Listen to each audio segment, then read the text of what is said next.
اور فلاں لڑکا لو جہاد میں پکڑا گیا، اس لڑکی نے گھر واپسی کی۔ لو جہاد، لو جہاد، لو جہاد، کیا ہے یہ لو جہاد؟ اس لفظ کو ہر روز آپ دن میں کئی مرتبہ T V channels, news channels اور اپنے سوشل میڈیا کے اکاؤنٹ پر ضرور سنتے اور دیکھتے ہوں گے۔ آخر کیا ہے اس کے پیچھے کی سچائی؟ آئیے جانتے ہیں۔ جہاد ایک عربی لفظ ہے اور اس میں 3 حروف ہیں، جیم، ہا اور دال، اور اس کا مصدر جہد اور جہد دونوں آتے ہیں اور اس کے کافی سارے میننگز ہیں۔ آئیے جانتے ہیں۔ For the example, striving, contention, struggle, strife, conflict, dispute, effort, dissension اور کافی سارے معنوں میں اس کا یوز ہوتا ہے۔ لفظ جہاد بخاری کی حدیث نمبر 6616 میں مشقت کے معنی میں یوز ہوا ہے، اور عام طور پر اس کو اردو زبان میں بھی محنت اور جد و جہد کے لیے یوز کیا جاتا ہے، اور پچھلے چند سالوں سے اس لفظ کا مس یوز کیا گیا ہے۔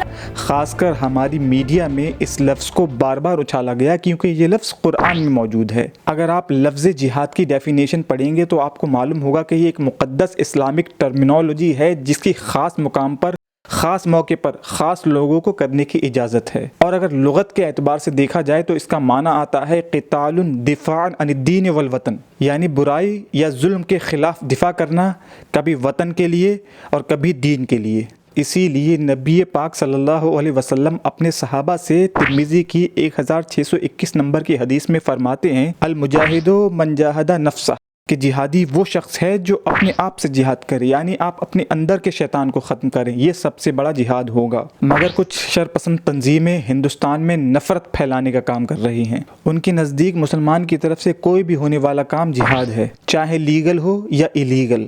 اس میں بھی ان کے 2 پہلو ہیں کہ اگر لو نان مسلم لڑکی کی طرف سے ہے تو یہ لو جہاد ہے، اور اگر لڑکی مسلم ہے تو اس کو گھر واپسی کہا جائے گا۔ یہ لوگ ذہنی مریض ہیں، دوغلے پن کے شکار ہیں۔ ایک ہی چیز کو 2 نظریے سے دیکھنے کی وجہ سے نفرت پھیلانا ان کے لیے بہت عام ہو گیا ہے۔ حالانکہ آپ کان چاہے ادھر سے پکڑیں یا ادھر سے، بات سیم ہے۔ اسی طریقے سے لو چاہے مسلم کی طرف سے ہو یا نان مسلم کی طرف سے، وہ لو ہی کہلائے گا، جہاد سے اس کا کوئی تعلق نہیں۔ اگر میں بات کروں اسلام کے اعتبار سے تو کوئی بھی مسلم لڑکا کسی نان مسلم لڑکی سے شادی کرتا ہے تو یہ شادی ناجائز کہلائے گی، اور اگر کوئی مسلم لڑکی کسی نان مسلم لڑکے سے شادی کرتی ہے اس وقت بھی اس کو ناجائز کہا جائے گا۔ اسلام کا اصول سمپل ہے، اس میں ان شرپسندوں کی طرح دوغلے پن کی کوئی بات نہیں کہ اگر مسلم ہے تو لو جہاد اور نان مسلم ہے تو گھر واپسی۔ تعجب ہے۔ خیر، اسلام کا قانون قرآن سے ہے، اور قرآن میں چیپٹر نمبر 2 ورس نمبر 221 میں اللہ تعالیٰ فرماتا ہے وَلَا تَنكِحُوا الْمُشْرِكَاتِ حَتَّى يُؤْمِنَّ، اور یہ حکم لڑکا اور لڑکی دونوں کے لیے ہے کہ تم کسی بے ایمان سے شادی مت کرنا، اور اسلام کی نظر میں یہ شادی نہیں بلکہ زنا کہا جائے گا۔ لہٰذا اب مسلمان لڑکوں اور لڑکیوں کو چاہیے کہ وہ اس برائی سے اپنے آپ کو روکے رکھیں، یہی ان کے لیے سب سے بڑا جہاد ہوگا۔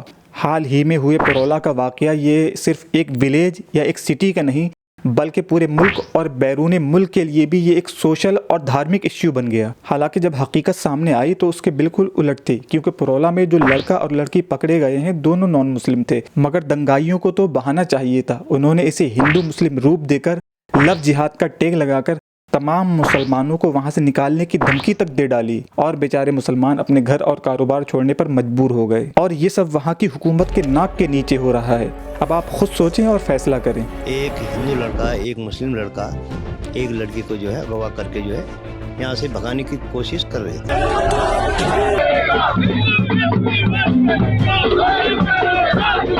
جو مسلمان لوگ ان کے پاڑے گئے، ہم تو ہندو ہیں، ہماری تو نہیں پاڑی۔ کرونا کے لوگوں سے جہادیوں کے خلاف جو آواز بلند ہوئی اس آواز کو رکنے مت دینا۔ 2 یہ لڑکے تھے، ایک جتیندر سینی، ایک عبید خان، اور ان کے ساتھ ایک لڑکی تھی جسے نابالغ لڑکی بتایا جا رہا ہے، وہ کہیں گھومنے جا رہے ہیں، ان کے ساتھ گھومنے چلا گیا تھا، اور بازار سے کچھ دور جا کے ان کو پکڑ لیا لوگوں نے، اور اس کو پتا چلا کہ یہ مسلمان لڑکا ہے تو اسے لو جہاد کا نام دے دیا گیا، جیسے کہ ہوتا رہا ہے۔ یہ 100% سازش ہے۔ کافی ساری نیوز اور بات چیت سننے کے بعد میں اس نسکرش پر پہنچا ہوں کہ یہ معاملہ صرف اور صرف ایک ولیج کا تھا جہاں پر پہلی بار کسی ہندو لڑکے کی دوستی کی وجہ سے ایک مسلم لڑکا زد میں آ گیا، اور پھر سازش کے تحت شرپسندوں نے اس کا رخ موڑتے ہوئے لو جہاد کا نام دے کر تمام مسلمانوں کو وہاں سے نکلنے کے لیے مجبور کر دیا۔